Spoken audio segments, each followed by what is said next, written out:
2, 3.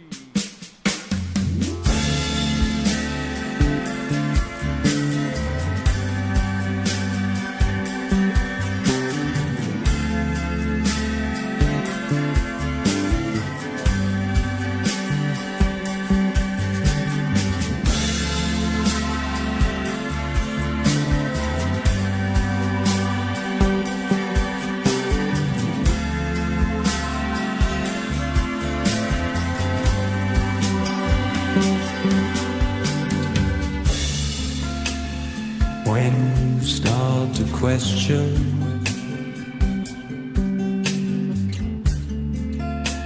the whole thing, it unwinds. Behold the great deception,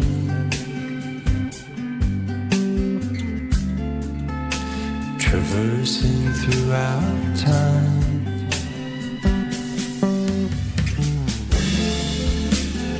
Do you dare to question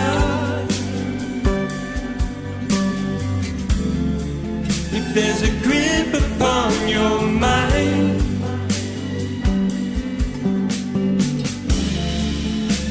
Cause at the mere suggestion,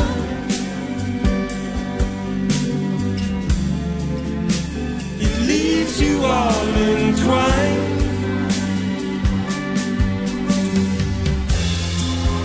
I've been searching round for curvature,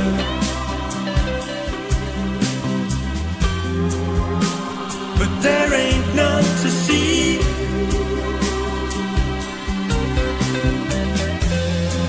No matter where I let my head turn, seems awfully flat to me. Will you start to question the shackles of your mind?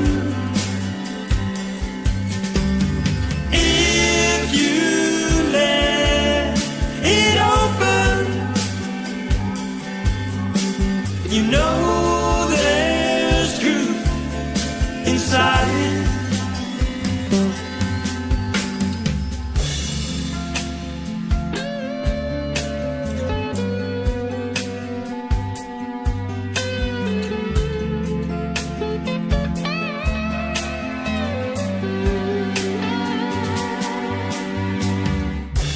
Have you been numbed and too complacent, bred in circus to the end? It's time to claim your mental freedom. You know it's up to you, my friend.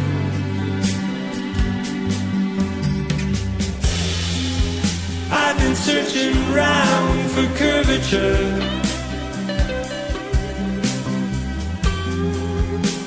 but there ain't none to see.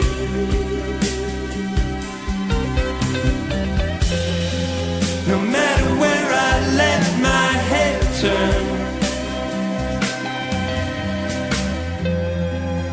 seems awfully flat to me.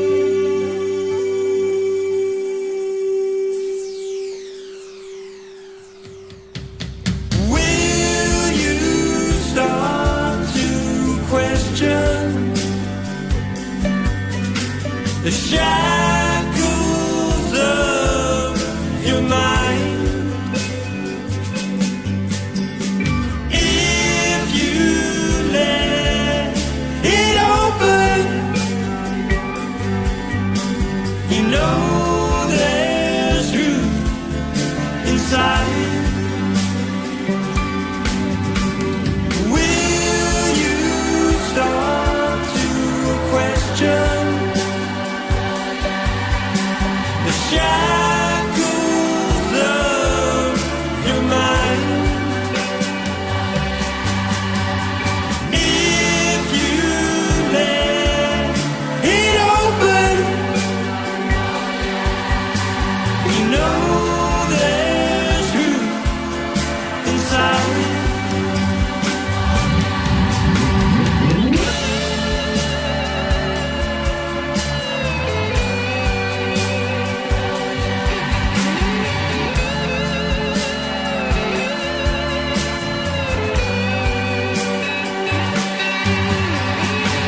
what you're seeing here is a mirage.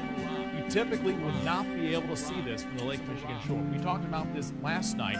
Conditions are right on the lake that we're actually seeing a mirage of the Chicago skyline. A mirage.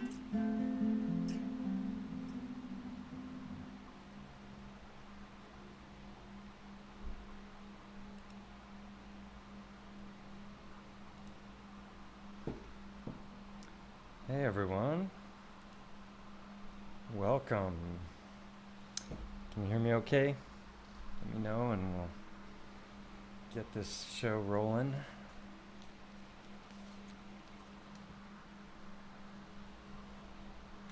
How's my audio?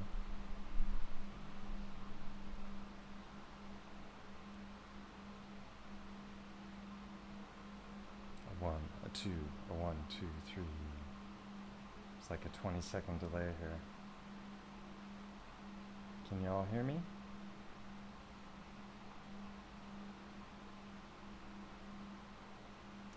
Give me a 5x5 if my audio is good. Perfect. Thank you, Wendy. Yeah, so got a bunch of fun things to share with you guys today. Thought I would normalize going live more often instead of just having everything stack up that I someday want to share. Ooh, bring that closer. How's that? Up my audio. That's my audio though, not yours. How's that? Better? Get the mic a little closer to Mike.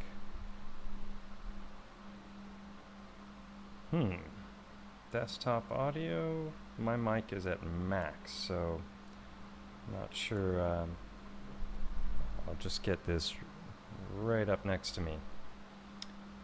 All right, so still low. Let me just see if I can boost it here. Filters, add, compression, gain, 3-band equalizer.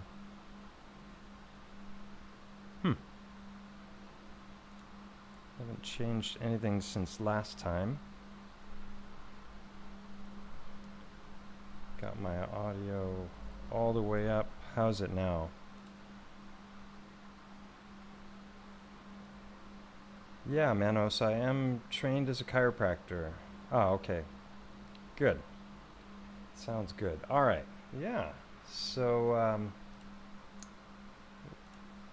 just going to share some things today that I came across that I think are fun, and I'll kind of weave in to the different themes that I've been covering on this channel for a while. And so I'm just going to get right to it.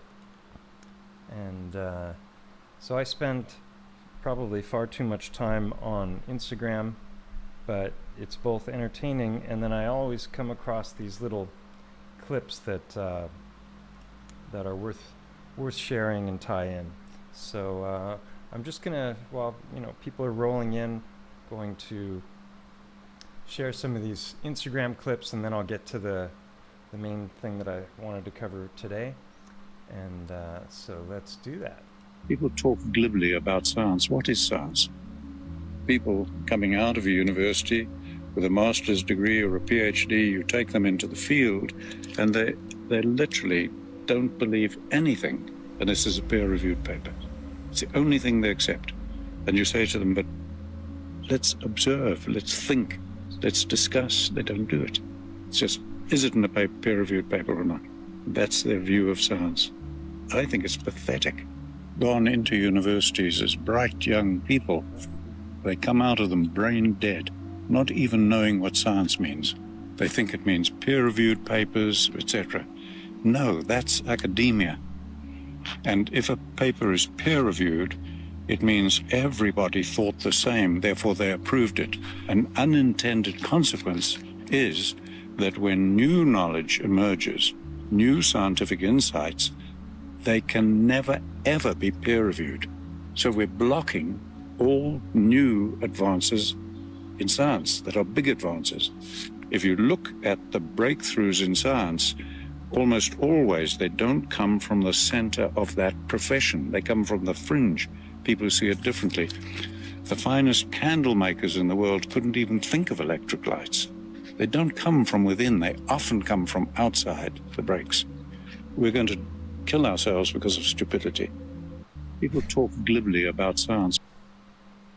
Yeah, so that ties into the title of today's topic, Overcoming Paradigm Blindness with Biogeology. So there's lots of ways of overcoming paradigm blindness. As you get into each one of the different ologies, you find that everything that he was just saying is true, and that there's this vested interest and blindness to a whole variety of new ideas because they challenge the mainstream paradigm. So a lot of times these ideas come from the lunatic fringe, and they need to be examined with open minds rather than just casting out the baby with the bathwater.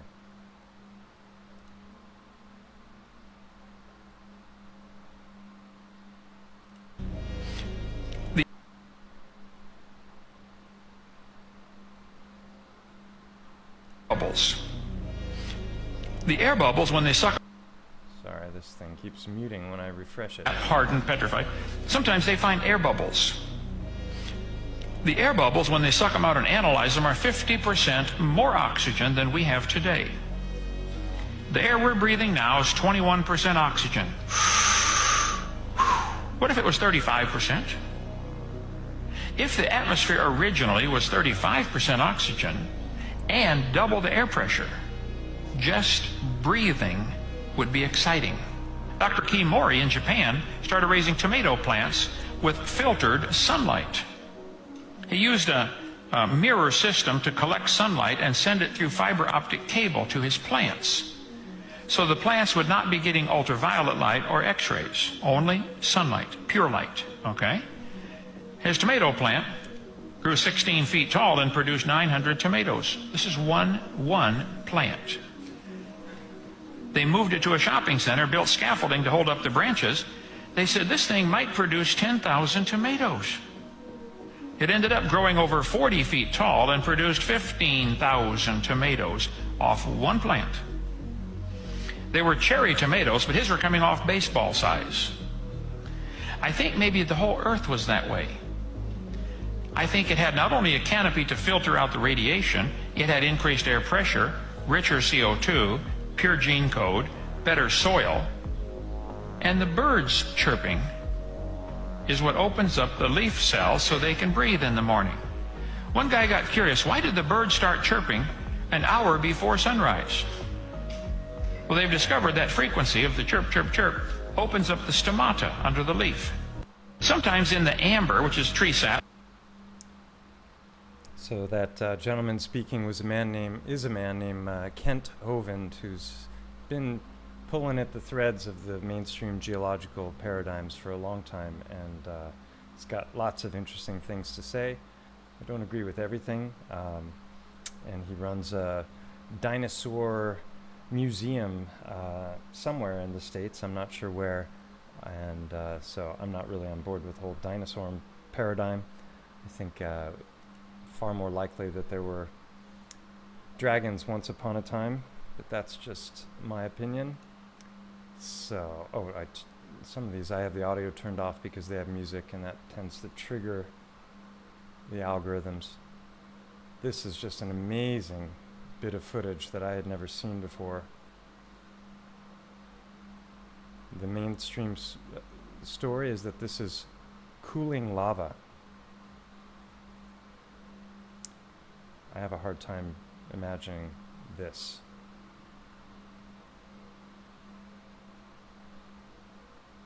Isn't that beautiful?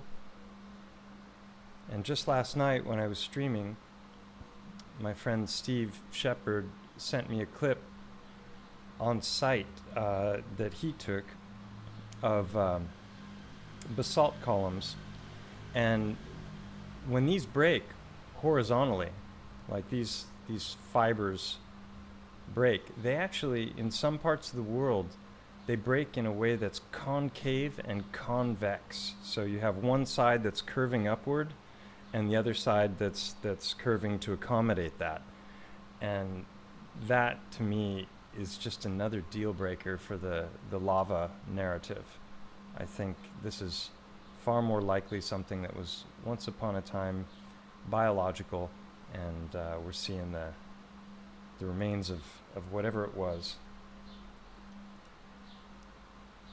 And this is looking at some technology that's making... So this is about as close as I've seen to the old world as a modern sculptor can get.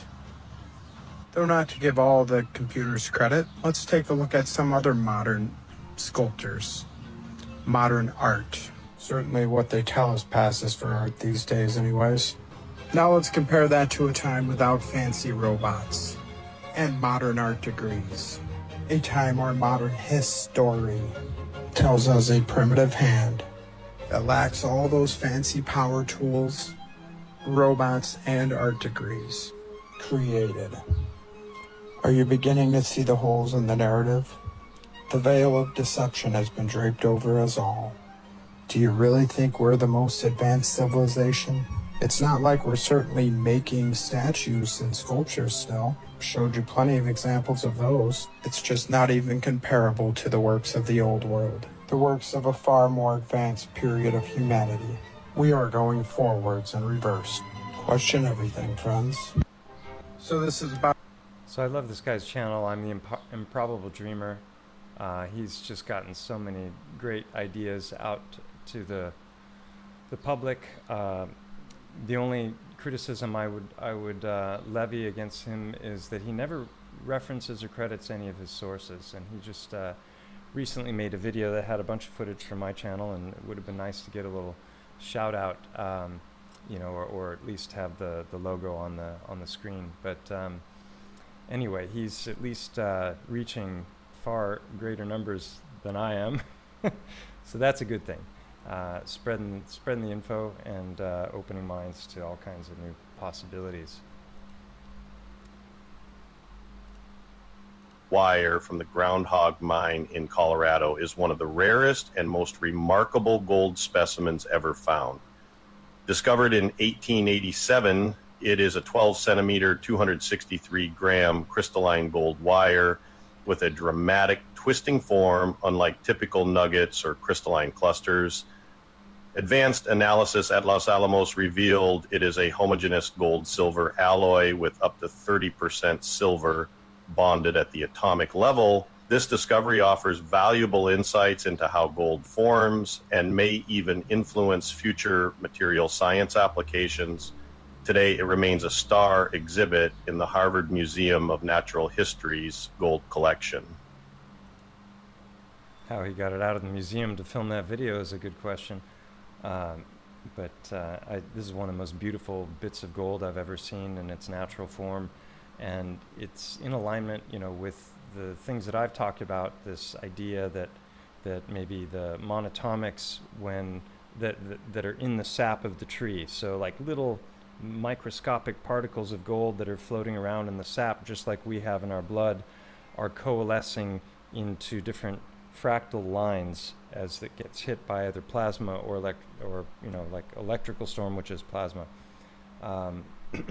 Gold is harvested from quartz seams, and from everything I can tell, the quartz seams are the sap of the trees.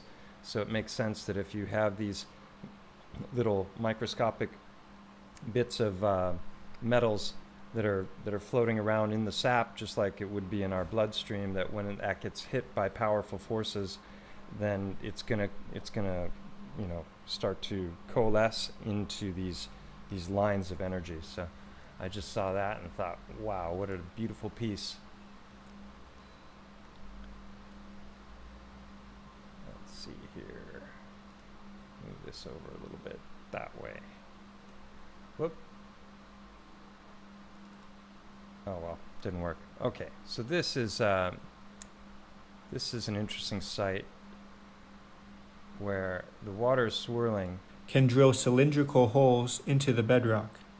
And this guy's claiming that the swirling water is creating all these holes, and there's several other explanations. Topher Gardner, he actually witnessed one of these being formed one time when lightning struck really, really close to him, and it just carved out a perfect cylindrical hole in the stone.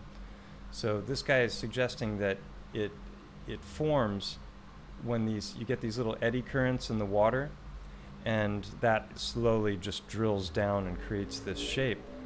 But there are sections on this plateau, you'll see as I start this video, that are tilted and are up at an angle, and I just have a hard time imagining that there would be an eddy current that could do this, but I suppose it's possible. This is called a pothole. Now, there is a location in the Sierra. See here, this is up at an angle, so how is that going to form an eddy current that's going to drill straight down? It doesn't really make any sense to me. Nevadas that has a very long chain of potholes. And they continue up the steep valley side, reaching 80 feet above the modern river height.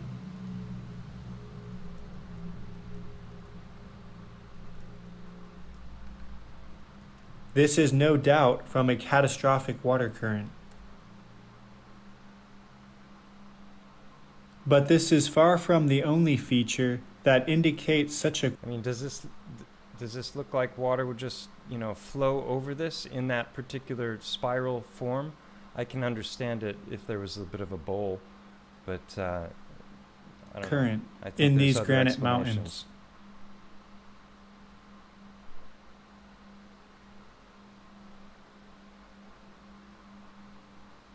Norway has even larger potholes carved high up on the mountains.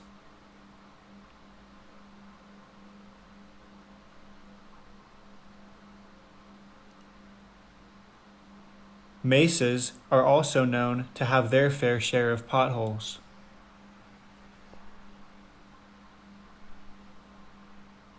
Turbulence, in the form of water vortices, can drill cylindrical holes into the bedrock.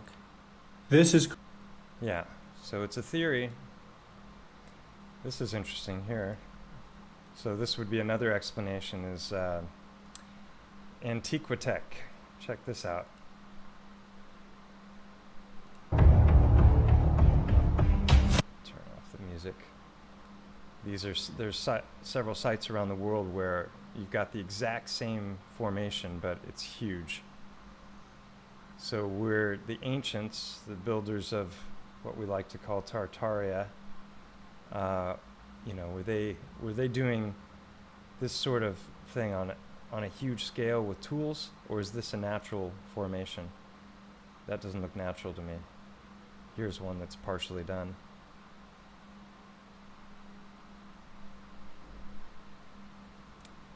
Just more food for thought. Giant borers, exactly.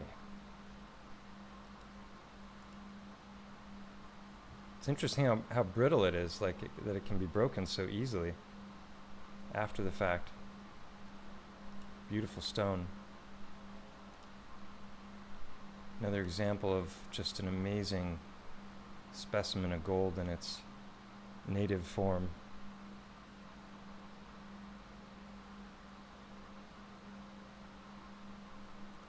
So I'm just going to go through some of these clips, and then I'll get to the main topic that I wanted to cover today.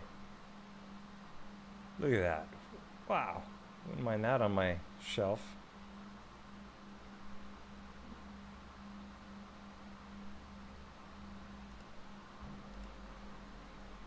And this is something that was just recently captured. These are the sprites in the upper atmosphere,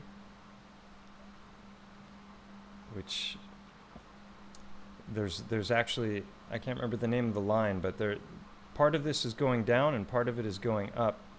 And that separation point between the two is at, I think, about 62 miles in the air, which I believe they call a Kármán line.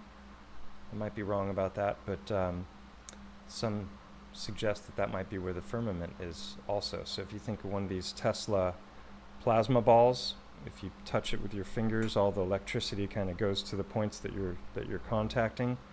And what if there's something being stimulated from the outside that's interacting with the firmament, you would get that bidirectional sort of thing. Those are way, way, way above the tops of the highest clouds. And then above those, which you don't see here, they have another electrical phenomenon called elves, which is it basically creates this circular outspreading of the electrical force that looks exactly like it's striking up against something. Because if you think of a firework, when the firework explodes, it goes out in like a spherical shape, and this is it looks two-dimensional, as if it was interacting with the surface. So I think that's potential evidence for a firmament. This one is this is so dear to my heart because I used to live in Maui. This is a little bit of sand from Maui, and I used to pick it up in my hands and marvel at how beautiful every little grain was. It was all made from shell and you know, like you see here. Check this out. 1/10 of a millimeter in size. Each sand grain is about 1/10 of a millimeter in size. But when you look closer at this, look at what's there. It's really quite amazing. You have micro shells there. You have things like coral.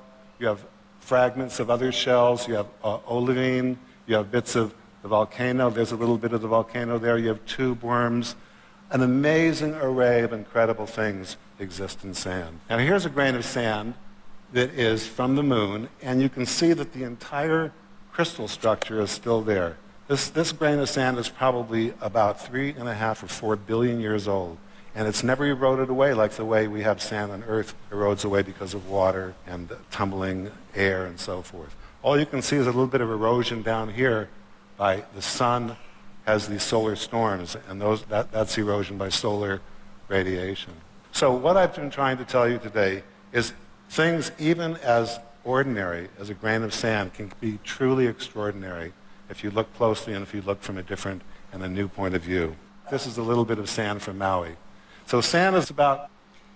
Yes, so the interesting thing is I'm pretty certain that sand that comes from sandstone doesn't look like this. And sandstone, in my opinion, if you look at cedar and then you look at the evidence for the great trees, which I presented a ton of, when it petrifies the sandstone, and then when it breaks down, it becomes sand, and we can melt that down and make glass and whatnot.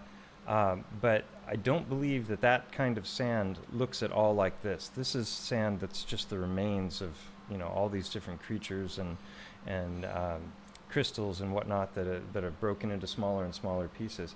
So one of the things that I'm curious about, and I don't have the answer to this, is what the sand in the Sahara looks like. Because if the whole Sahara Desert, which, you know, when you look at it from above, I'm not going to, yeah, why not? Let's just pull up Google Earth and take a look at it. Where is Google Earth? It's gone from my quick start. Never mind, I'm not going to do it. But basically what you can see is that whole Sahara Desert is just moving off into the Atlantic, and it looks like there was some kind of a major cataclysm. So if the great trees were a thing and they were, you know, taken out and petrified, there's lots of ancient texts that talk about, you know, cities under the Sahara. So something happened there, and whatever happened was big. And my guess is that is the remains of some of the great trees that has been basically pulverized. And if that's the case, then I would guess that it wouldn't have this gem-like quality to it. So if anyone has any evidence in favor or against that idea, it'd be interesting to know. Oh. Turning off the music. Just showing fascia. This is, here we go. Interconnective collagen fiber network that is holding your belly in place right now. All your intestines, your heart. It also connects all of your muscles to the bone. As we age, the collagen production normally goes down. That's what they've said. And it starts to feel dry and brittle. Now, a fascia adhesion is when some of these fibers have stuck together. In many fascia release techniques, they take these adhesions and rip them apart. There's a way we can change this. My friends, fascia flow is like a wet noodle. Fascia in our body doesn't only hold structure, but there's also a flow of plasmic liquid that's running through it at all times. It's like a And toroid. as we experience the flow, we feel spring-loaded and healthy. I'm moving this bracelet around because I'm simulating how the fascia glides over each other. I have found a sequence that follows 8 rules. The sequence essentially dumps water from the inside of your body all the way through the fascia. It prompts the creation of more hyaluronic acid. You see, there's a fluid inside these tubes here that allow the layers of the meat lasagna, the meat fascia lasagna, to roll over each other unencumbered with no tension. Because we're living in self-healing machines, folks. Yeah, so as a chiropractor, I'm obviously working directly with the skeleton and the fascia on a regular basis. I've done some talks on this subject. It seems to be also a communication network. It's very much like the mycelial network of the forest. But just, take a look at it, what's on the screen there, and think about all the different times that you've seen stone that has this kind of shine to it. And I think that there's a lot of examples of petrified biology all over the world that we can look to. This is a recent footage from a huge volcanic ash cloud.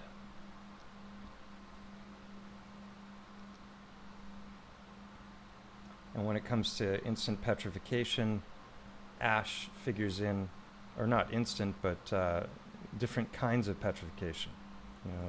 Electrical plasma, ash as well, mixed with salt water, great flooding. And imagine if there were thousands of volcanoes doing this all at the same time, how much ash that would release up into the atmosphere. And also the largest plasma storms ever recorded are happening over volcanoes because this material is conductive. So just phenomenal, the power of nature when you see it.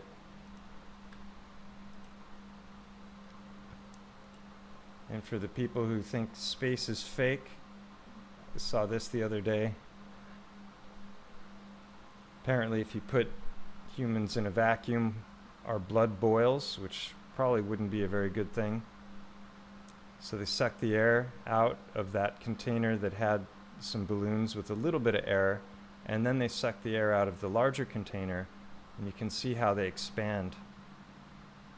So then the question is, how come the spacesuits don't expand when the astronauts are out on their spacewalks? And the only explanation I've ever heard for that is just that they're made out of these really great materials and multiple layers and whatnot, but they still don't balloon. They're all of those spacewalks they're showing are totally wrinkled, and here I think they're talking about what a chamber.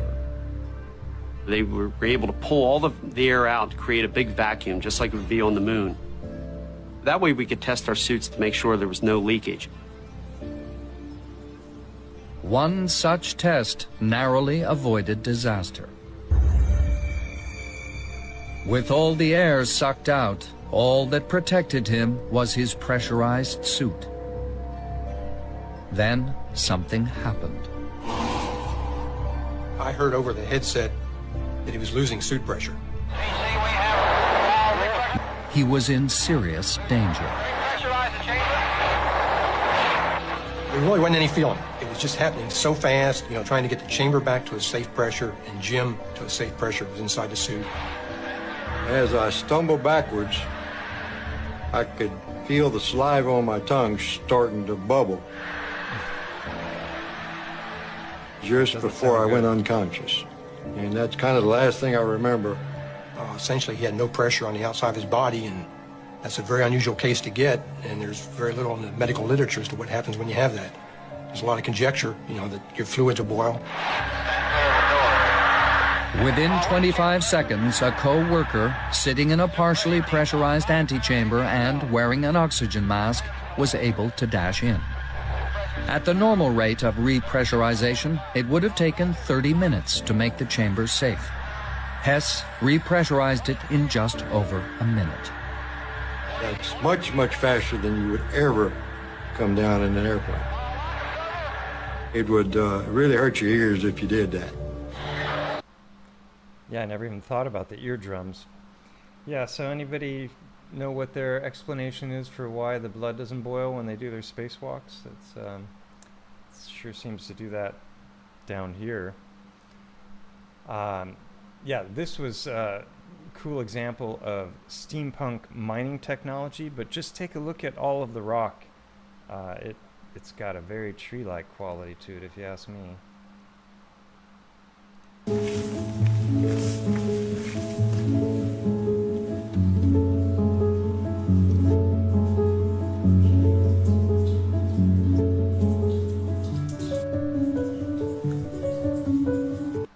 Let me show you what I just found in the mountains. Right, it's blurry when I pause it, but you can see all the micro layering here of the different chunks. This looks like a lot of the stuff that I saw when I was touring with Mike Alley. And these are the salt mines. I've shown this before, but this is a pretty nice clip. You can see all the swirls. Sometimes there's concentric rings. It's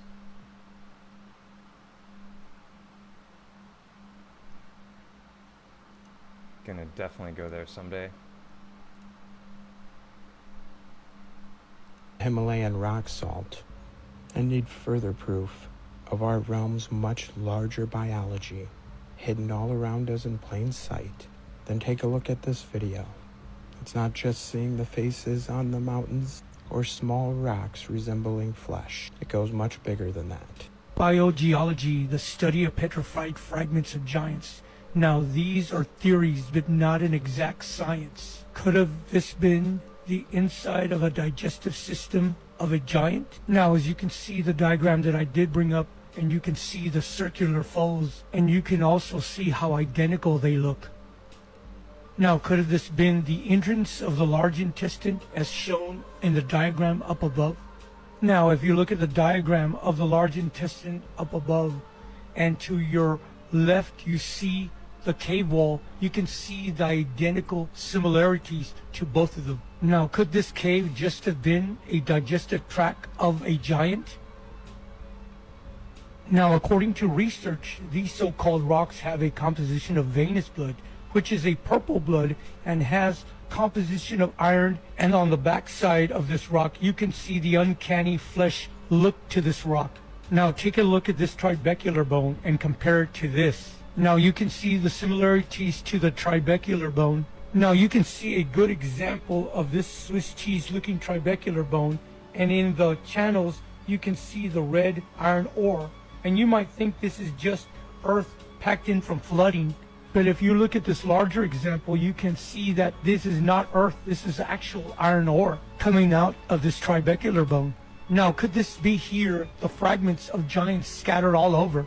Now, as we get closer, you can see the different tissue of the surface of these so-called rocks. Now, again, here I've added more examples of tissues just to show the different similarities to these so-called rocks. Now, this rock has the uncanny look of a lung, and if you look closely, you can see all the ventricles that would be visible in a lung. Now, here is a diagram up above like that. You can see the different type of ventricles. Now, just by looking at the lung diagrams and looking at the so-called stone, you tell me there's not a possibility this can be true.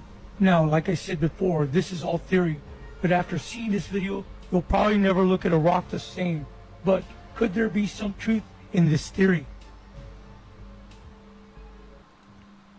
Now we can't even trust a rock.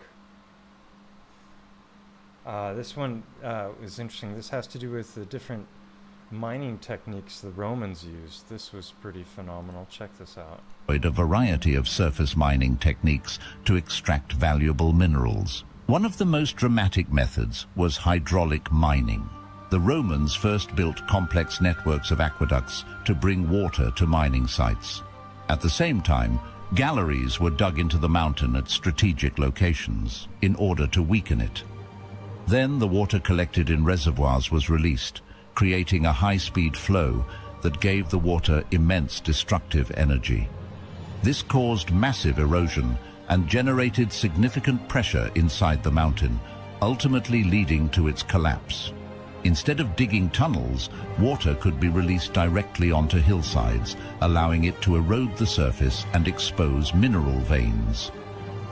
To break apart hard rock, the Romans often used a method called fire setting, where they built large fires against rock faces and then doused the hot rock with cold water, causing it to crack and making it easier to remove. Another simple but effective technique was to use the natural properties of wood to create significant force. This method involved placing wooden wedges in natural fissures in the rock. Once in place, the wedges were soaked with water, making them expand and split the rock apart. The Romans employed a variety of pretty wild techniques. I wasn't aware of the fire technique. That's pretty cool. Heat it up and then douse it with cold water in order to get it to crack. So this is interesting. We've talked about Fresnel lenses, or it's spelled Fresnel, F-R-E-S-N-E-L. They can melt stone in a matter of seconds and vitrify it. This is something that's, they're using Moonlight to power things, and it's apparently more powerful than solar panels, which is wild. And I wonder if anyone knows whether a Fresnel lens has been used on a full moon to try and freeze something, because as we know from infrared photography, you get as much as 8 to 12 degrees temperature differences between moonlight and moon shade. So you would think that the moonlight would be warmer because it's supposedly reflecting the light of the sun, but it's actually colder, colder by a lot. Colder, 8 to 12 degrees is a tremendous amount. So if anyone knows this or has a Fresnel lens, if you can try that out and see on a full moon. It would be interesting to see if you could freeze something by using a Fresnel lens. And it's wonderful to see this information getting out in more and more places. Social media is not entirely bad. Water come from? It's just unlimited water comes down forever, and then you might say, oh, it comes from like a lake or an ocean. What, there's an ocean on top of the fucking mountain? This doesn't make any sense. So this water is constantly flowing downstream, coming from this water source. Where does this water come from? There's water. Yay. There is water. So I wonder where is this water coming from, but it is with water. From a tree.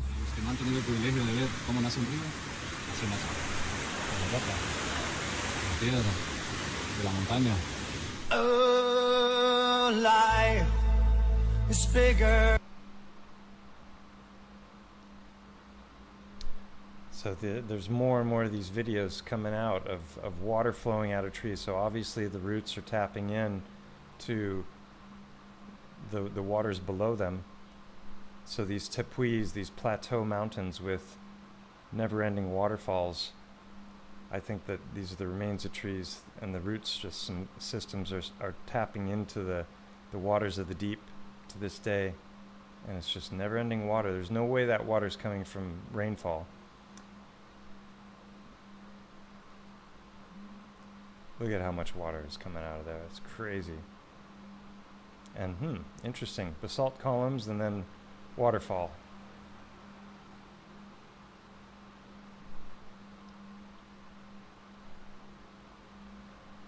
Look at the forces.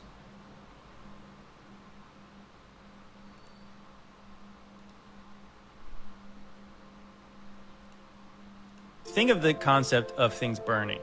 This is the ruined city of Petra in the country of Jordan.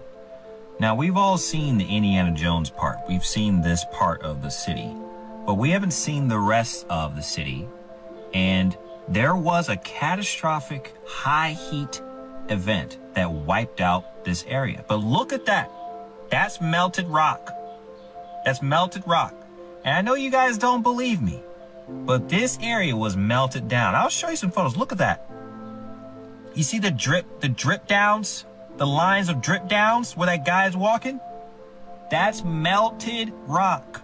Now, I personally believe the entire Petra area looked like Minas Tirith from Lord of the Rings. The whole mountain area was a city, and it got melted down by a catastrophic high heat event. I thought that was a really good transition because I could see that city was built very nicely against a mountain. And then, so what happens if you had a fervent heat moment, the day of the Lord perhaps? Right. What would that city look like if it was so hot that it started to melt the mountain behind it? And obviously the structures in front of it, they might. So I've shared my theories about this a number of times, but I'll do it again.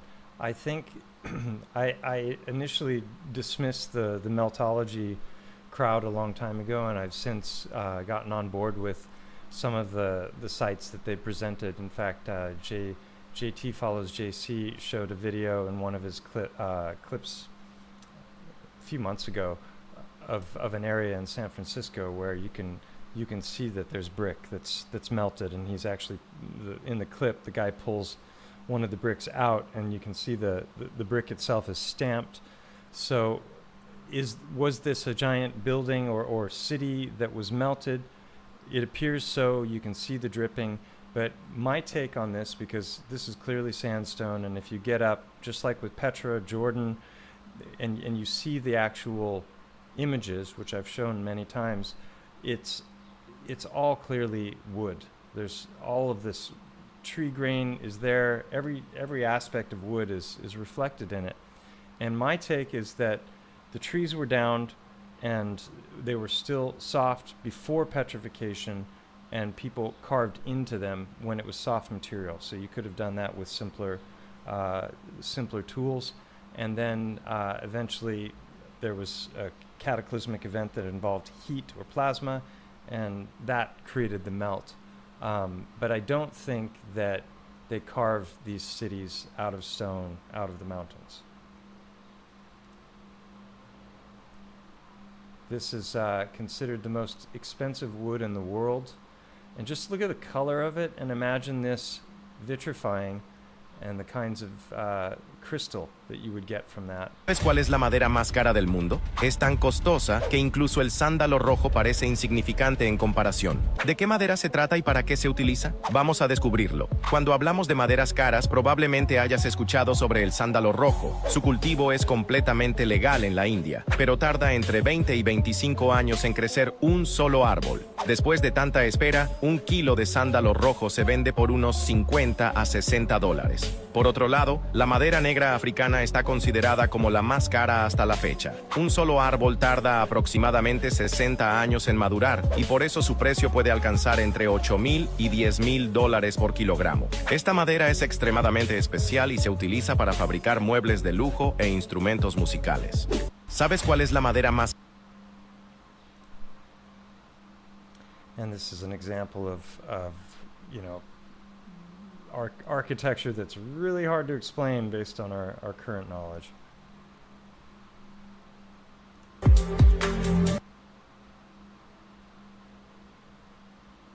I mean, even with these modern computerized power tools, how do you do that?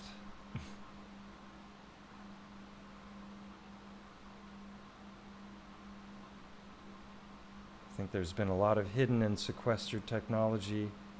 Things are slowly coming out. And clearly this is being carved out of marble, but I think also that there are techniques for creating geopolymers, and so they could have had molds that they would have been able to use and then petrify soft materials after the fact.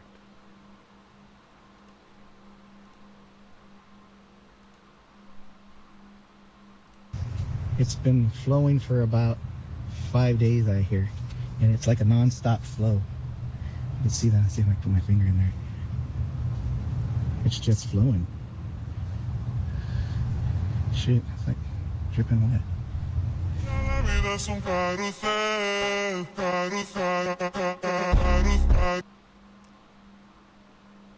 Yeah, and just more on that same theme.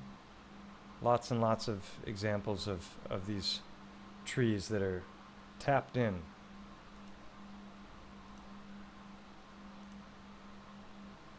Than what these structures were, though I think this one was a stargate. How were they able to carve these magnificent pieces of art right into the side of solid rock? Do you really think these were done with just simple hammer and chisel? With such laser-like precision? And same with the beautiful sculptures from the old world. Made with such exquisite detail, you would swear they were once alive. And I believe perhaps the answer to what was behind some of these, we can look to another reintroduced piece of technology from the modern day. This is a laser carver, and perhaps something very similar to what was used in the past, but on a much larger scale than what you see here. Perhaps with tools like this, we too can hope to recreate some of those beautiful works of art and some of that beautiful precision architecture. Let me know what you think. Question everything, friends. Until next time. The only thing about that idea is there's all kinds of examples where the carving goes in behind, and I don't think the laser would be able to reach back there. So it's an interesting idea, and obviously you can see it in action. And just so much beautiful footage of these ancient forest. These, tall structures that look very much like tree stumps. Funny how that is. Yeah, Alex is asking, were these statues originally carved in wood, then petrified? I think if they were carved in wood, they would probably have wood grain. I think it's more likely that they had some kind of a geopolymer mix and they were able to set it, or they were carved out of a softer material. And then we've got the work of Girolamo Segato and what's his name? Something Bruni. They were able to petrify all kinds of different kinds of flesh, organs, you name it. And that was in the 1800s that they were doing that. And there's museums with their work that are still in place to this day. One of the most beautiful opal examples I've seen. Watch when he turns it to the side. So opal is silicified tree. It's just silica infused into the original tree grain. You can see the lines there on the side.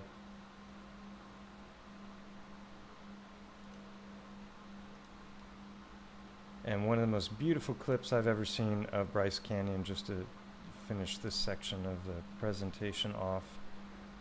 And a lot of people want to say that this is melted building. I don't see any sign of building or windows or doors. I think this is all just petrified tree that has eroded. Got to see that when I was young, and it was breathtaking. There are all these natural arches that form, and if you ever get the chance to go to Bryce or Zion in Utah, do it, because they're pretty phenomenal sights. So this is the thing that inspired me to do the stream today. This is a geologist. His name is Myron Cook. He's got a great channel, really wonderful presentations. It's all from the perspective of mainstream geology, but he's going to these anomalous sites and trying to understand them, but it's always through the lens of mainstream geology. And let's just listen to a little bit, and I'm going to jump around through this video. Let me put the link in the chat.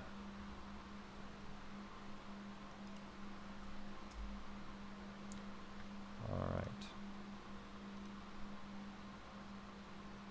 I think I would describe this outcrop as wild. Wild in the way that the layers of rock are contorted in every way imaginable.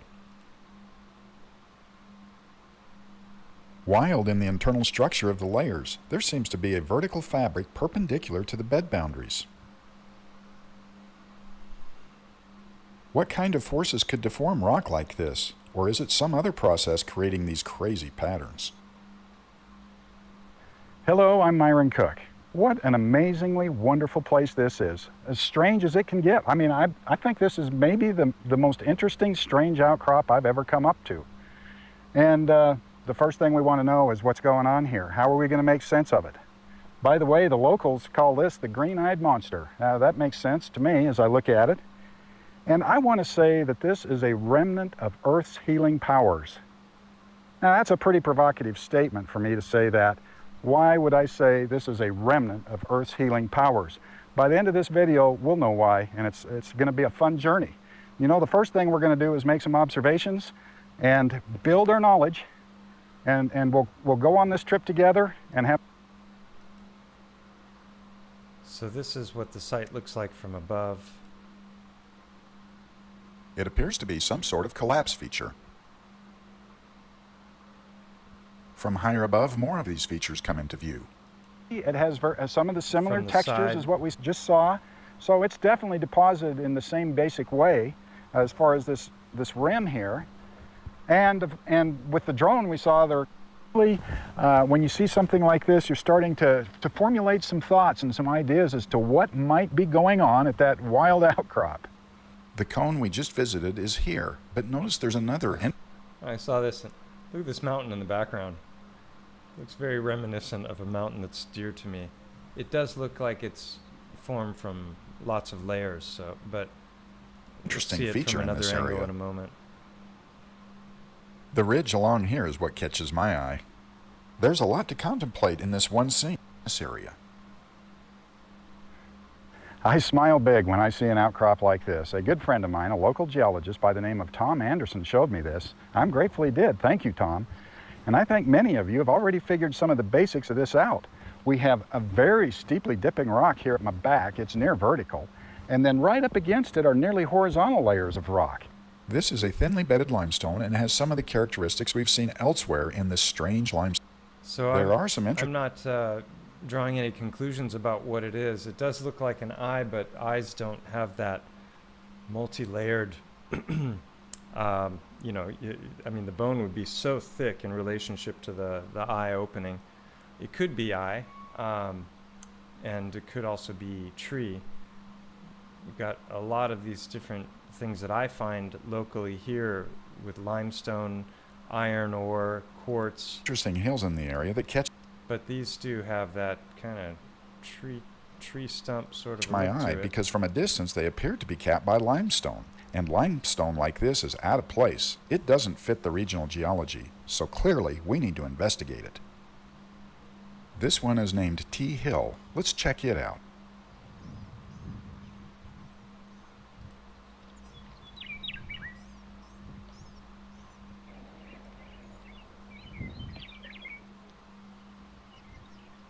On top of T Hill, some 400 feet above the river or so, as I walk along this, on top of this limestone, I see this pattern here, which looks very familiar with some of the other patterns we've seen earlier down by the river.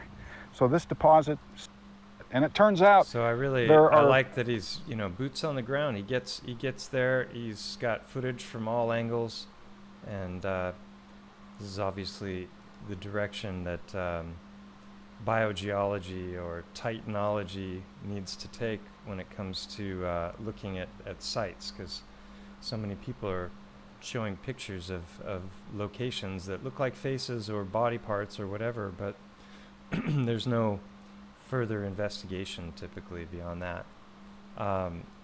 Definitely a very unusual site. This is apparently the site of the largest hot springs in, I'm not sure if it's the world or in North America.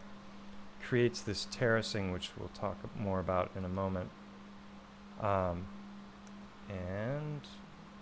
let's see here. Let's just see what he's saying at this point. Terraces of various sizes are a common feature of these deposits.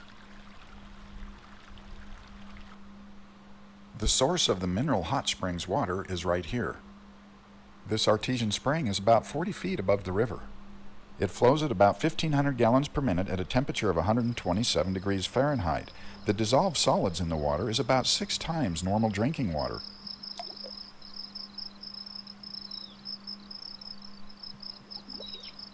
As the pressure drops and the water cools, CO2 is released as gas bubbles. This release of CO2... So this is a... I think Mammoth can help us understand the Big Eye. And we're gonna see some other sites in Wyoming in a moment as when well. I'm done showing. I think that the rounded forms that we see in this area are just small versions of the Big Eye. At one time, the Big Eye had a nice, smooth, rounded front to it, but it has since been eroded into, revealing... Isn't that amazing? And you get these, instead of this going horizontal, like you said, this is very unusual to find this kind of a structure to the layers. This is similar to what I found inside the eye of Mont Goa, the back of what I believe is the eyeball. There's a 10-inch thick layer of quartz that has that same pattern. Yeah, never go full Roger. The internal structure. What do you think about the 3 sinkholes?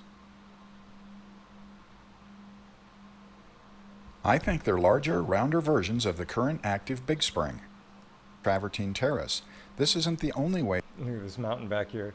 Looks like Mont Goa. This fibrous travertine forms, but it's probably the most common. Anyway, these videos, there's his video, his wonderful channel, thing and about then the hot another spring. one that I've shown before. The name escapes me, but it's a much bigger channel. He's got like 1,500,000 subscribers at this point, and they go to some absolutely amazing sites. So it's I don't have a lot of time to go through their videos, but I've caught a lot of interesting stuff. So this is supposedly carved by the river, which I think is fascinating, because if it was carved by the water, why is it all chunky? Shouldn't it be smooth and eroded?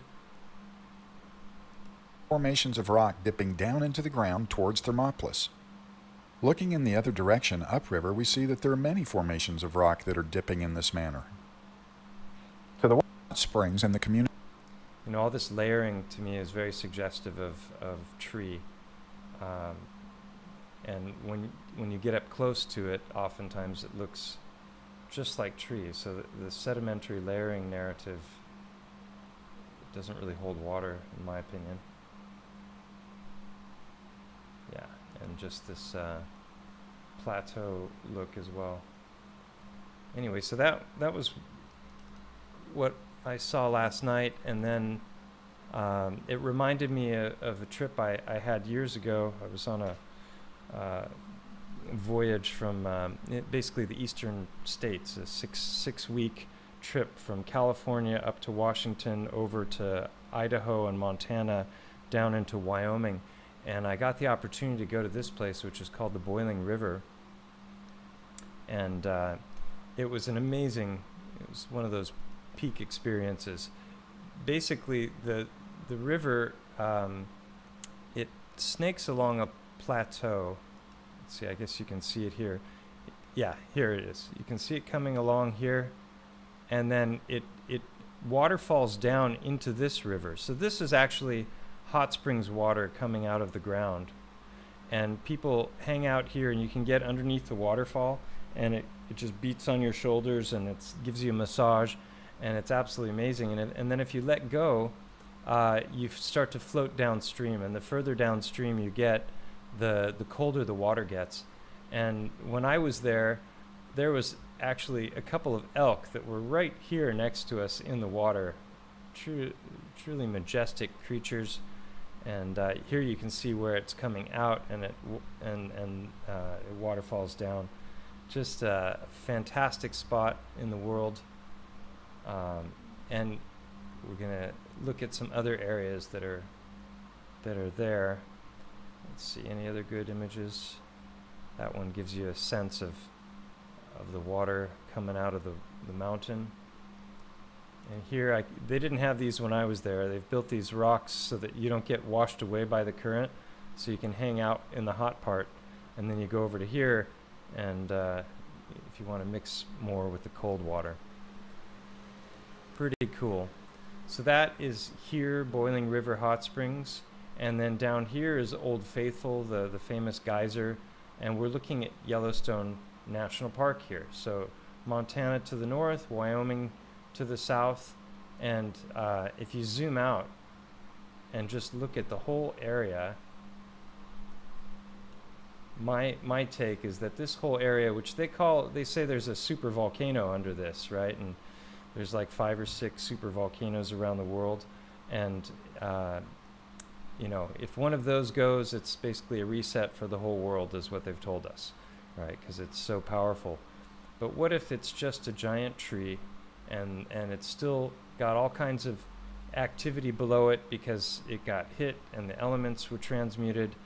Regardless, there's major hot spring activity, so that would suggest that, you know, the waters are coming up from the deep, and it's got a definite tree look to it from above.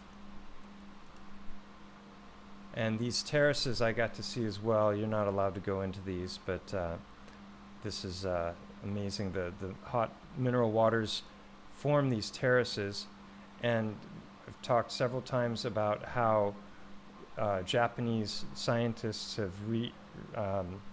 replicated petrified wood in the space of 7 years just by dunking them in waters like these and leaving them there. And then they had 7 different bits of wood, and they fished 1 bit out each year, and by the 7th year they were fully petrified. Yeah, just such a cool place.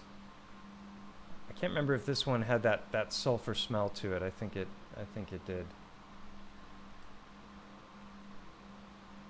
Geology never ceases to amaze me now. Used to be one of the most boring subjects I could think of. So these are the Grand Tetons, which is further south, I think, near Jackson Hole. Just truly impressive. I drove by these, and again, you know, looking at it from above, you get what appears to be root structure, and I think we're looking at giant tree. And something that was fun here, this particular river, where is it? I might have closed it. But the river name, where the Boiling River is, oh yeah, here it is. Gardner River, which was fun because it made me think of Topher Gardner. Shout out to Topher. He and Owen had a stream a couple of days ago that was hilarious. I recommend it. They covered all kinds of different topics, but they also happened to mention my work. So shout out to the amazing Topher Gardner, and Owen Benjamin, also amazing in his own right. So let's see here. Turn this up. Or Hermuz, they're the world's #1 producer of urea. Dude, the way synchronicities have worked, like the last one was 4 hours, 44 minutes, 44 seconds. And for some reason, we just had all this energy, and then we landed the plane. It was right at the solstice, summer solstice in Florida. It was 10:53 p.m. was the peak energy of the whole year where we were geographically, and we didn't know any of that shit. And so it's been a pretty magical week. So what if, like, the piss talk is because they're about to cut off all the urea? It's totally, I'm telling you, I saw this last night at like 10 o'clock, and when they were talking about when Iran gets cut off, the world's fertilization, because they produce the most amount of urea for fertilization. Dude, remember when Trump was in trouble for having women piss on him in Russia? No. What if he was doing piss treatments? I bet you he's the one who wrote his own book. Like, just to put what they're talking about in context, Topher Gardner is an advocate of Shivambu, urine therapy, and has been talking about it with Owen for years, and he's very resistant to the idea, but more and more he's kind of opening his mind to the possibility there might be something to it. And it was rather entertaining, this stream, because it reminded me of several years back when he was live streaming and was trying to debunk the flat earth people. And he's like, I don't want to be a flat earth person, you know, and he was looking for any evidence that he could find to support the mainstream narrative when it came to space and all of that. And so this had similar vibes. It was hilarious. 110 years ago. What was that book called? I don't know, like Going to Mars with Elon or something? Yeah, something like that. Like the Baron von Trump's, you know. Yeah, magical journey or something. Yeah. So let me read some super chats, and he's got some really intense gravy. Man, that shit about mountains and what they might in the Titans. I mean, dude, it's so cool. And then also free will and self-determination. I mean, me and Seacal were just talking about that, like the Calvinism and all that. There's something to that as well. Anyway, Archive Bear says, Ladle.tv is great. Yeah, so then they started talking about some other stuff, but they came back to the subject. Whoops. Oh no, I had it queued up. Shoot. Let's see if we're live. Let's see, and that one is not queued up either. It was at 125, I think, this one.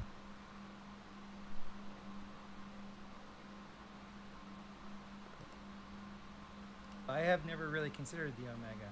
Dude, there's some Omega bears that there's some of my favorite people. Ben, a cabin in the woods guy, like definitely. Yeah. He goes, he forms a cult. Now that you say that, because I dealt with so many grumpy old men. These two together are just hilarious. They all look disheveled. They all it's like a comedy show. They were all out of the hierarchy. They all believed that their way was the best way. Well, that's Gamma though. Maybe not. Are they like, if only they had listened to me? Or are they like, I don't want to be around people? No, it's like, I don't want to be around people. But they don't have resentment? They didn't have resentment at people. They had resentment at like society. Yeah. That's Omega, Yeah, I was in the land of misfit Omegas. That's funny. Yeah, dude. Sometimes Omegas are super smart, too. A lot of these men were really smart. Dude, Tesla might have been an Omega. Yeah. I mean, he did date an attractive woman and allegedly a pigeon, but I think he was joking. Also, so many identities again. Yeah, and everybody's a mix of shit. It's not like you're just one thing, you know? Guys, you're only one thing for your entire life. You always step in the same stream twice. It never changes, ever. It's constant. Everything is a constant. Let's see what we got. Paying my gay away for basement homosexuals. Thank you for that. Crack stream messaging makes one sound gay. Are you referencing something from before? Well, it's smart. Always pay that gay away. There's a lot of gay talk. Sorry. Shout out to QCB, the coolest bear on the plane. Good day, bears. The gravy is overflowing. Oh, dude. Our whole talk today was epic. Oh, here we go. Yeah, it was a lot of fun. A lot of fun. You know, because no one really knows what the fuck volcanoes are. No. And they never existed before Vesuvius. And they were never written about. Recorded to erupt before Vesuvius. And he thinks it was 70 AD because his theology is that's Christ's return. Yeah, so like I've been looking into the Little Season, stuff. Yeah, there's some total gravy. And I never knew that, the whole prophecy about the temple was destroyed, like exactly as Daniel predicted it. Exactly in the time frame that he predicted it. Dude, me and Vox were dying because like the Wailing Wall is just like a Roman wall. Like the fucking thing got destroyed. Like the temple's gone. It's gone. Dude, that wall, we're laughing that it might as well be like a Best Buy. It's exactly. Like, it's just a wall. Yeah. And they're like, oh, the temple. And it's like, dude, that shit is melted. Yeah, that whole thing was just like, and so there's some people out there that are saying Vesuvius apparently went off 7 years after that. Well, if there was this incredible resurgence of Christ very soon after the temple, like he said that there would be, there could have been. I've taken it so far in my imagination to say the world looked much more like Pangea, where all the continents were together, or somewhat together. Maybe you had rivers, separating the land masses. Christ returns, like it says in the prophecy, and then everything displaces. Because that's part of the prophecy, is that no mountain will be untouched no island will be unmoved. Well, maybe there was, because we're told, there's always a little truth in what the liars tell us. The liars tell us that the Earth was all the continents were together at one time. It was Pangea, and that, with the accretion and the expansion of the ball, all the continents, separated. Maybe that wasn't how it occurred. Yeah, it looks violent. It looks violent.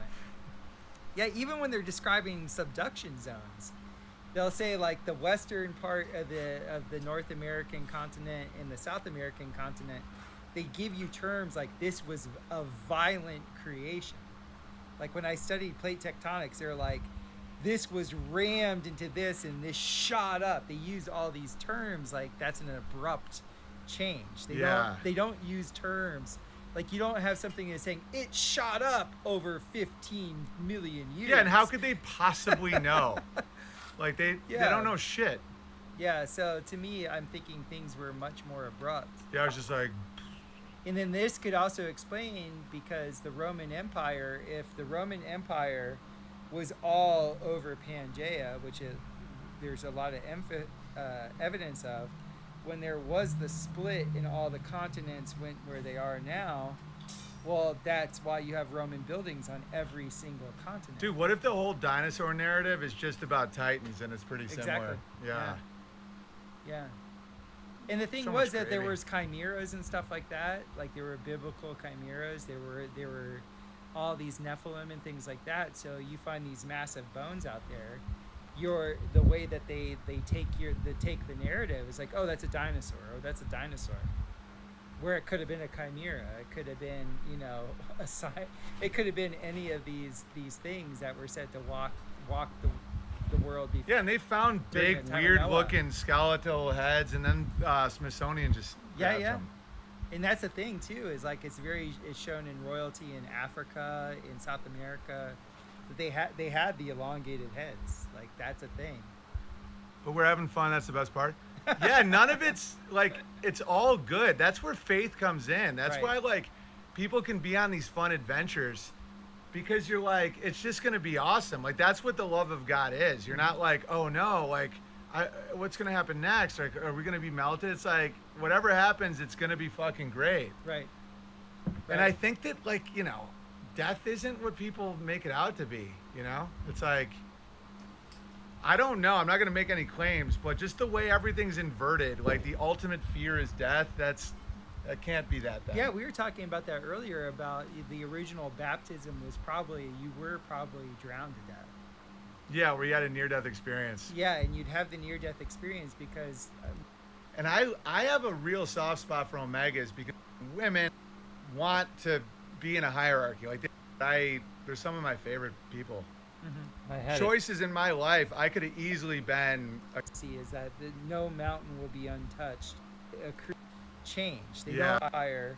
Like there were biblical chimeras. Any of these, that's a thing. Right.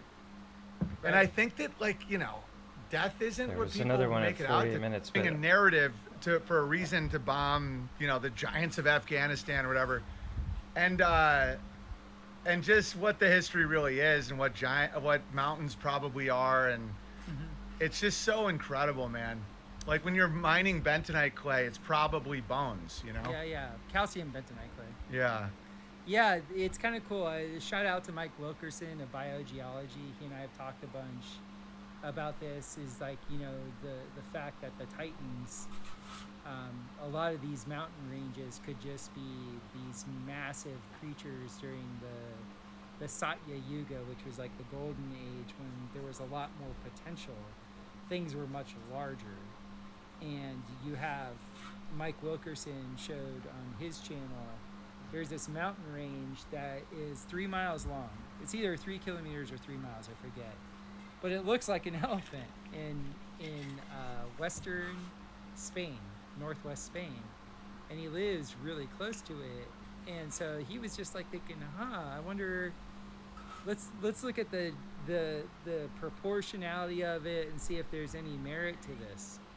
And they spelunked down. But he called it, the thing that really was persuasive to me they're like, that looks like an ear, and then they went in, and inside it did match the structure of an elephant's ear. Yeah, it's crazy because he had already hiked it, and they had gotten some samples, and then he had already seen the examples of like linemen that get, you know, a hypercharge of voltage through their body. The body part that gets the charge petrifies.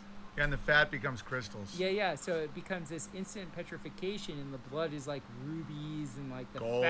the fat looks like quartz. Like it's a thing, right? It's not plates hitting each other and in slow motion going like this. No. So he gets this wild idea to spelunk down the ear, what looks like the ear of this, and they do, as they're spelunking in this cave, that's this ear, he's doing, they did LiDAR. And the LiDAR mapped exactly what the ear canal of an elephant would be. Now there's like a 0% chance that's not just a happenstance occurrence. And there's these things all over the place, like especially with what I think we were talking about with the large trees that were cut down. Yeah. I think I'm of the mind that every single spring that is experienced on this in this realm at one time, that spring had a very, very long, deep taproot into the ground, especially if it's primary water, which means water that comes out at 42 degrees Fahrenheit. And so you have these massive, there's that plateau in Venezuela. Oh. No, the one that gushes out like more water than Niagara Falls. Have you seen that thing? Angel Falls? I think it's Angel Falls in Venezuela. That's an interesting name too, huh? Dude, and what does it say in the Bible? You know, like the angels, like, you know, cut the trees down.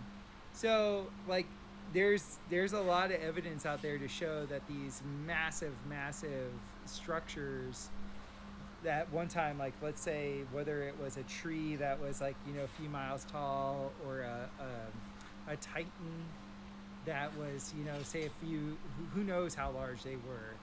When these things fall and petrify from whatever reason, you know, you end up having the things that we call jewels now, or the things that we call oil, or the things that we call precious metals. Could be all this old biology that has just been converted into geology. It's pretty cool. Dude, there was a gravy drop in what's that galaxy?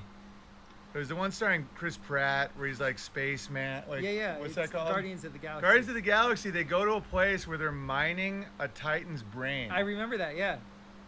Yeah, dude. It's pretty wild, man. Because here we have quartz everywhere, and I think what occurs with every yuga, it's a step-down process, so everything gets smaller in the step-down. And then we get like the outliers that were from the previous, you know, there's like... I'm from the previous one, I get it. Yeah. But like the step-down, you just have an analog to the previous age, it's just on a smaller scale. Yeah. And so the trees now are trees like they were back then, but just when there was more potential, things were just much bigger. And it probably just goes like cycles, right? Like, and then it goes back out again. Yeah. And it's much faster than what we're told. Like they took catastrophism. I've been doing a lot of deep dives and learning about how from religious perspective, they did something through religion and history in the mid-1800s. They did something called uniformitarianism. They wanted religion and history to match, and so they took out catastrophe. They wanted none of the supernatural stuff. They wanted none of the things that actually proved what the old religious books of remembrance were saying. They literally took all the evidence of that out of the written history, and then all the wars that have been going on, the theater of war, just to erase... Smithsonian just erases shit. Just to erase the evidence. Yeah, and it's in the Bible. That's the funniest thing is I'll say stuff like this, and people that are like diehard Christians call me a kook. I'm like, in the Bible it talks about like giants that could never eat enough, and they were like eating each other. Yeah, and they became cannibalistic. Yeah, and the people went underground, and I mean, looking at a mountain through the eyes of a child, it looks like a lot of times it looks like sleeping giants or dead giants. Yeah, definitely. And I've been around a lot of things where it looked like a huge tree was like cut. Dude, Devil's Tower is so mind-blowing that when I show it to the most normie, they just shut down. That's why I don't care anymore. I'm like, if you don't want to fucking talk about this, it's no big deal. Yeah. You know? I just feel like ever since seeing Ladle and how people are so pumped and they're just like, just to see the comments of the people that actually show up, I'm like, dude, we don't need to convince shit. It doesn't. Anyway, I saw that. That was quite entertaining. And I'll put the link if you want to watch the whole conversation. Topher's working on some domes. Guy's an amazing architect. The stuff he's been doing. I follow him on Instagram, and he posts, every stage of the development of what he's working on. And definitely it's definitely worth following. I also have an Instagram channel, and I post all kinds of random stuff on there. So it's same name as my YouTube channel, Stellium7. And if you're new to the channel and you don't know exactly what they were talking about as far as the elephant, I have a 6-part series called Unveiling a Titan, where I go through all of the evidence. There's over 50 different anatomical correlations that I've stacked up and accumulated over the last years. And it's quite the anomaly. So check that out if you're not familiar with it. So what else did I have? The Grand Tetons I already talked about. And I was just going to talk a little bit about limestone, because that section of Wyoming that the geologist that I showed earlier was showing just reminded me of my own investigations into limestone, looking at this particular mountain here and the surrounding area. If you look at the structure of bone, it's we've got this thick portion of the bone, and then we have this internal section that's called trabecular bone. This is what it looks like in the skull, and this is what's known as karst, and they say that this is formed through the erosion that comes as a result of, for example, acid rain and other things. And but when you look at it, it looks a lot like bone. And actually, the mainstream geological narrative is that limestone is sedimentary rock composed mainly of skeletal fragments of marine organisms such as coral, forams, and mollusks. And this particular kind of limestone in this area is not. I've proven that by looking at it with powerful microscopes. There's no hint of any shell or mollusk or anything. So if that's the case, then how did it form? And why does it match up exactly with what we know about the anatomical structure of bone? And so you've got the blood flowing through. The blood is created in the bones, and blood has the hemoglobin has iron ore in it. So it's fractal as well, and you have all these channels that bifurcate. And you can see here, this is a hip socket that we're looking at. And so if this were to petrify, it would petrify into limestone in my world. And if you look at the stones in the region, they have all these channels going into them, and they've got iron ore caked all over them, and then the red earth is all around. You can see it here in the channel. And there's what I'm talking about with the iron ore. And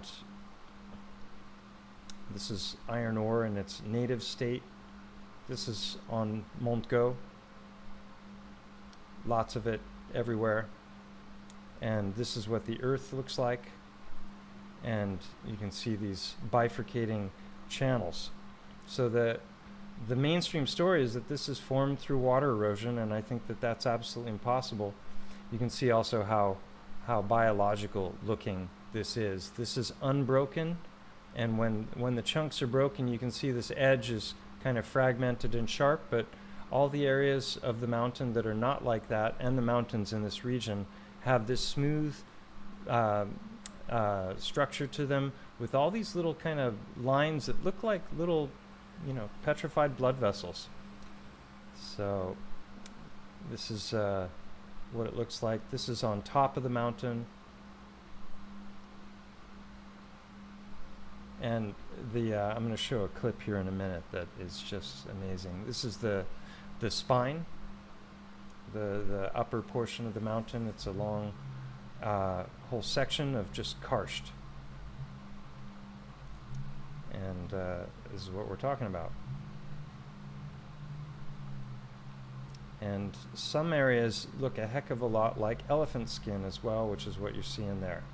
So this is what I mean when I use the term bifurcation. The blood vessels in our body, they do this.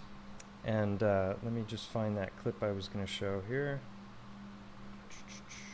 Where are you? Well, before I get to that, I'll just show that there's also quartz all over the place. And this is what it looks like up close. So my theory is that blood plasma petrifies to quartz because we're talking about long-chain fatty acids. This is what they look like under microscopes. So the right is blood plasma and the left is the quartz on Montgo. And here you can see it caked onto the limestone. And another example of that. And let's just look at some of these video clips here.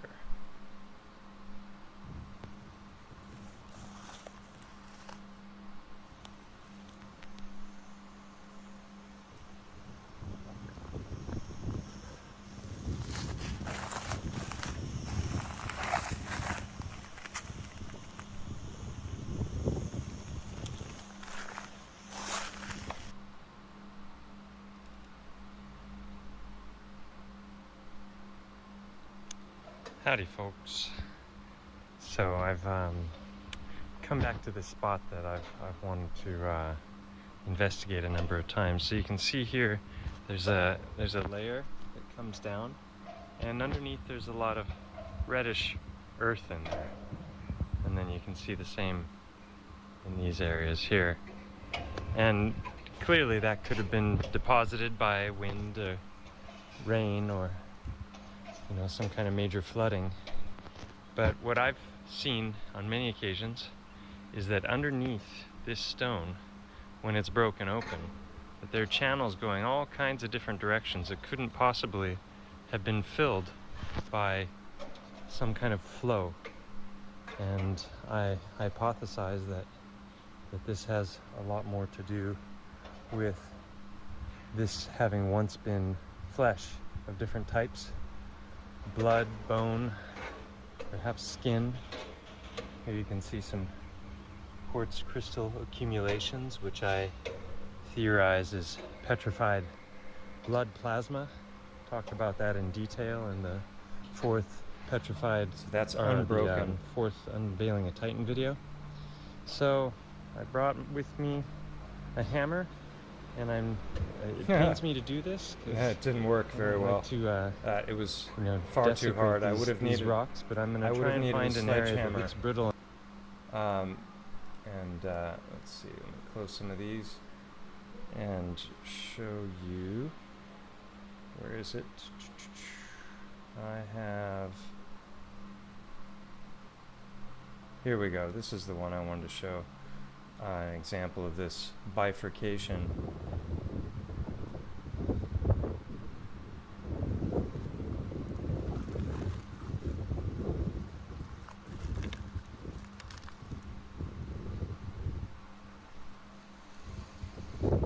So there's no way water is going to erode in this fashion. And I've looked at these stones with microscopes. There's no hint of coral, mollusk, anything. But our bones are made of calcium carbonate, which is the same as limestone.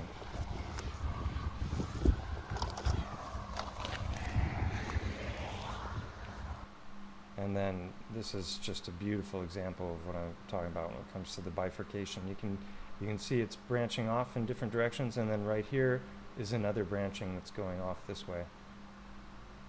Yeah, and I looked at it with microscopy, and there's no hint of any shell or skeleton or anything. This is with 1000x. Of all the sites that... yeah, so, and then the... another interesting thing, let's see if I can find it quickly. Terraces, here we go. So, here's an example of a pretty remarkable piece of the quartz. You can see how big it is. And then we have these limestone terraces. And you can see all of these are just broken pieces of everything you've just been seeing. And the whole region, every single mountain, going up as far as it can go until it gets too steep, have these terraces. And red earth, iron ore, and quartz. And you can see how thick these terraces, how wide they are. I think the one on the left there is like 8 feet wide. You know, so if you imagine all of this stone not broken as it was originally, what would the mountains have looked like? Might they have had a different look to them? I think so. And here's a good example of the quartz.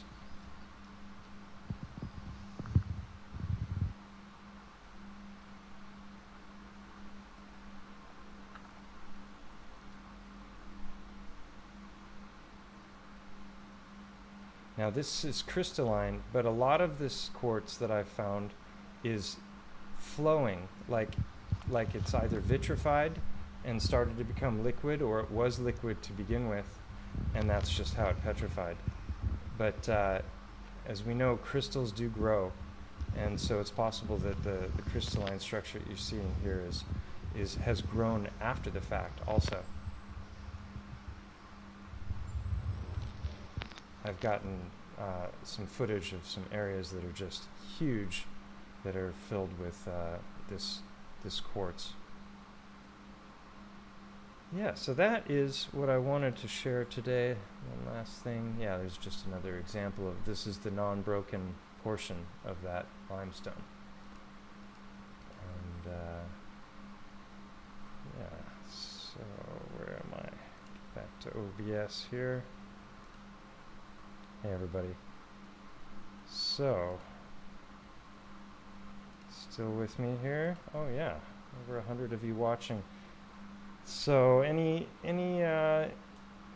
questions? Anything you guys would like me to touch on before I close up the stream?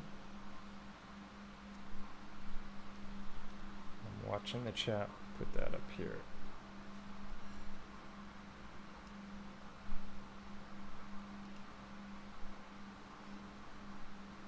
Silence, nobody.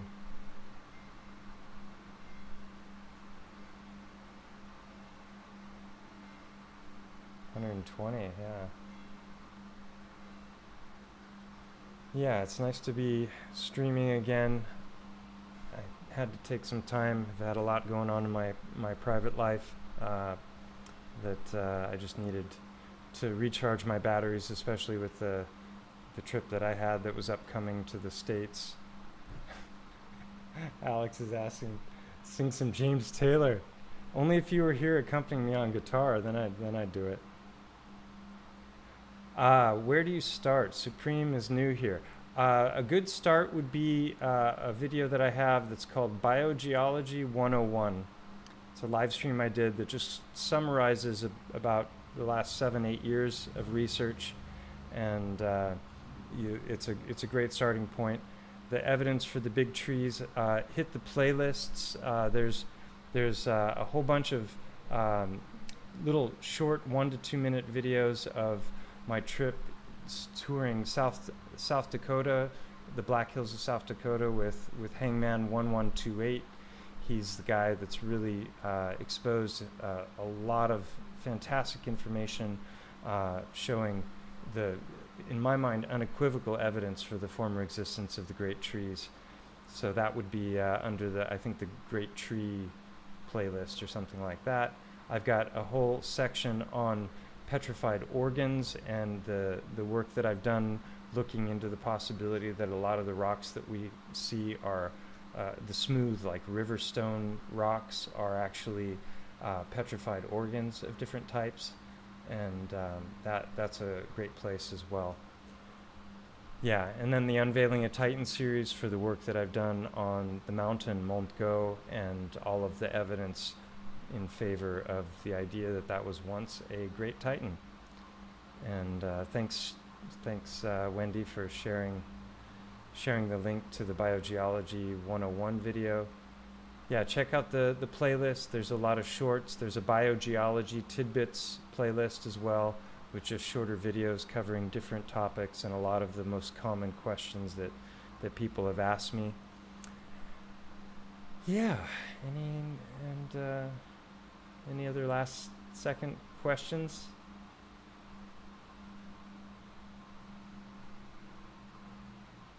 Thank you for the kind comments.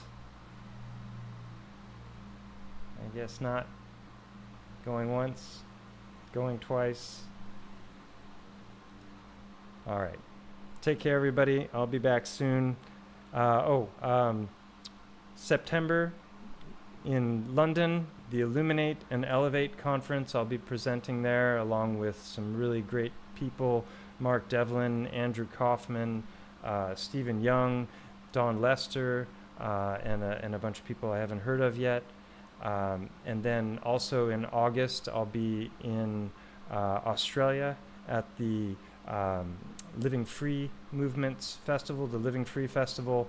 It's going to be an amazing event, similar to Music in Sky and Confluence, with lots of great music and amazing speakers.